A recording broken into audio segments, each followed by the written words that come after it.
Bonjour à tous. Aujourd'hui, je voudrais vous parler d'un sujet qui touche vraiment beaucoup d'entre nous, la dépendance affective. Si vous vous sentez concerné, écoutez bien, vous n'êtes pas seul. Et surtout, il existe des solutions. Qu'est-ce que la dépendance affective? Alors, commençons par le commencement. La dépendance affective, c'est un peu comme une addiction. Oui, vous avez bien entendu, une vraie addiction. Vous savez, cette sensation d'avoir constamment besoin de l'autre, d'attendre un message, une preuve d'amour, un signe de reconnaissance. C'est devenir littéralement accro à l'autre. Et voilà ce qui est vraiment important à comprendre. Cette dépendance, elle n'est pas motivée par l'amour. Non. Elle est motivée par la peur.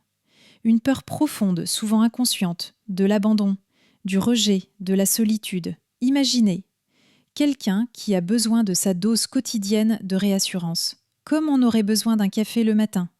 Sauf que là, attention, c'est des SMS, des mots doux, des preuves constantes que oui, vous existez, que oui, vous comptez. Mais d'où ça vient tout ça?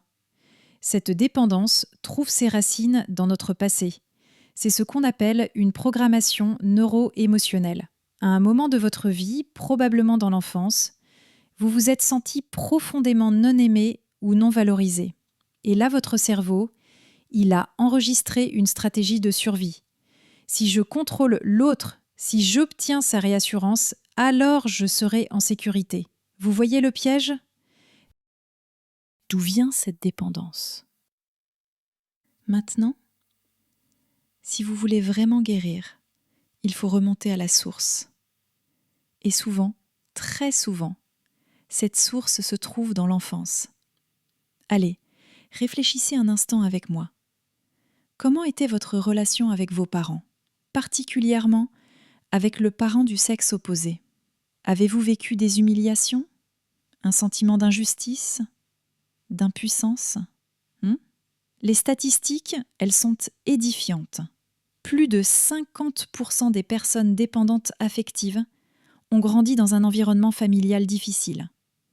Des parents maltraitants, absents ou négligents à cause de leurs propres problèmes. C'est énorme.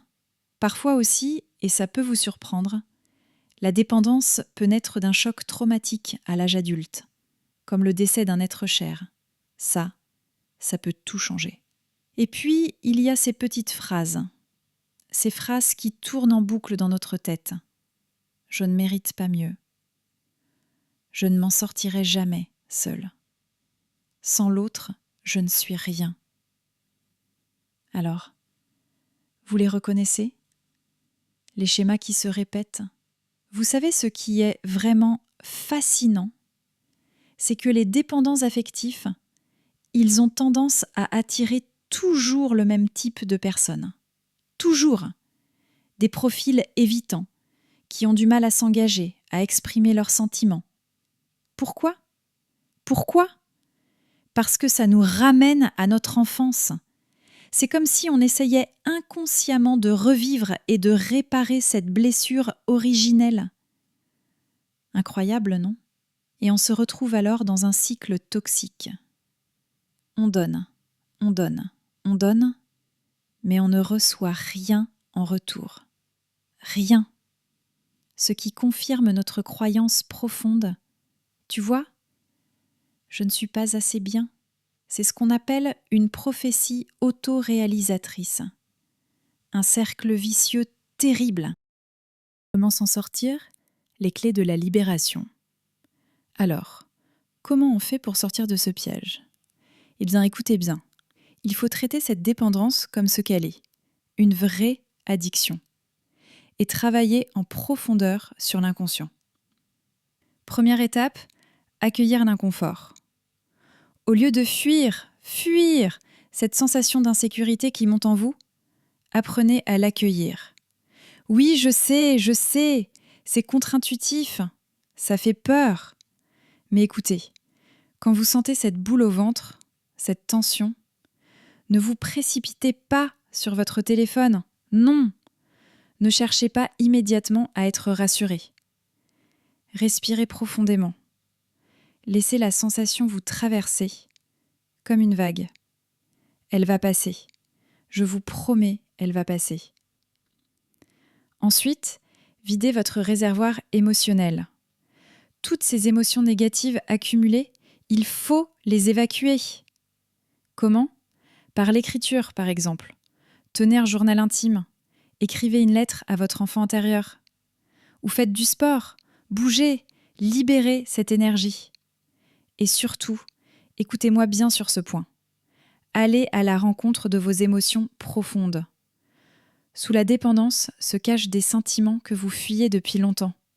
La solitude, la tristesse, la colère, la honte, le désespoir. Acceptez de les ressentir pleinement. Une fois que vous les aurez traversés, vous n'aurez plus besoin de stratégie pour les fuir. C'est ça, la vraie libération. Deuxième étape, reprogrammez votre cerveau. Vous savez quoi ? Votre cerveau, il est plastique. Oui, il peut être reconfiguré. Comment ? Par la répétition consciente et l'émotion dirigée. Changez votre focalisation. Votre attention, c'est votre énergie. Arrêtez de lier votre sécurité intérieure à un résultat externe. Le fait que l'autre ne réponde pas à votre message, ça ne définit pas votre valeur. Vous m'entendez ? Ça ne définit pas votre valeur. Focalisez-vous sur ce qui vous élève, sur ce pourquoi vous êtes reconnaissant. Changez aussi votre dialogue intérieur. Au lieu de vous dire « je suis un désastre », dites-vous plutôt « j'apprends et je mérite de la patience ». Et répétez-le avec émotion, parce que c'est l'émotion qui grave l'information dans votre système nerveux. L'émotion, c'est la clé. Et comprenez bien ceci, c'est crucial. Le détachement, ce n'est pas de l'égoïsme, ce n'est pas de l'indifférence, non. C'est reprendre votre pouvoir. L'autre est un miroir de vous-même. La puissance de la relation vient de ce que l'autre révèle de vous, mais vous devez rester souverain de votre propre bonheur. Troisième étape, renforcez votre structure intérieure.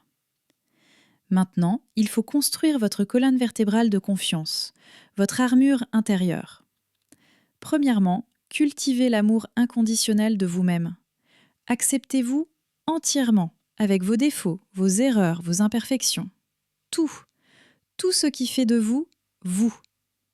Deuxièmement, travaillez votre estime de vous. Reconnaissez votre propre valeur. Parce que, attention à ça, quand l'estime est faible, on attire des personnes toxiques. On se laisse choisir au lieu de choisir. Et ça ne va pas. Troisièmement, ayez confiance en vous, en vos qualités, vos compétences, votre expérience de vie. Vous avez déjà tant accompli. Et enfin, affirmez-vous. Apprenez à dire non, à fixer des limites, sans agressivité, sans manipulation, juste avec clarté et fermeté. C'est un droit, pas un caprice. Quatrième étape, changez vos comportements relationnels. Voici quelques stratégies concrètes, vraiment concrètes, qui peuvent vous aider. Devenez observateur. Au lieu de vous battre pour changer l'autre, prenez du recul.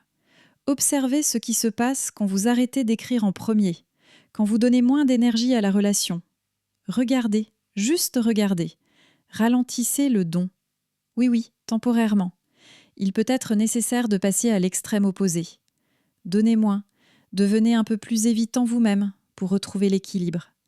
C'est paradoxal, mais ça marche. Focalisez-vous sur vous-même, comme un laser.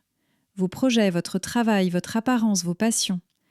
Devenez une planète forte, autour de laquelle les autres graviteront naturellement.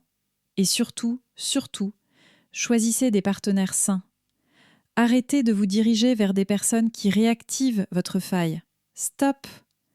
Cherchez des gens qui savent vous respecter, vous donner de l'amour, vous valoriser. Vous méritez ça. Enfin, luttez par l'action positive. Injectez du positif, du fun, de l'excitation dans votre vie et dans votre couple.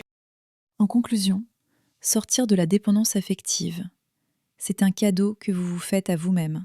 Le plus beau des cadeaux. C'est décider de vivre pleinement, de profiter, de vous focaliser sur vos envies plutôt que sur vos peurs. Souvenez-vous, gravez ça dans votre esprit. Vous n'êtes pas vos peurs, vous n'êtes pas vos erreurs. Vous êtes une partie de la vie, de la conscience, des possibilités infinies qui s'offrent à vous. J'aime beaucoup cette image. Se libérer de la dépendance affective, c'est comme transformer une rivière gelée en une rivière qui coule librement. Pour que l'eau coule, vous devez cesser de vous accrocher aux rives, au passé, aux peurs. Apprenez à naviguer sur le courant de l'instant présent. Laissez-vous porter. Le chemin peut être long, parfois difficile, c'est vrai, mais il en vaut tellement la peine. Vous en valez la peine. Merci. Merci de m'avoir écouté et prenez soin de vous. Avertissement important. Les informations partagées dans cette vidéo sont à but éducatif et informatif uniquement. Je ne suis pas médecin, psychologue ou thérapeute.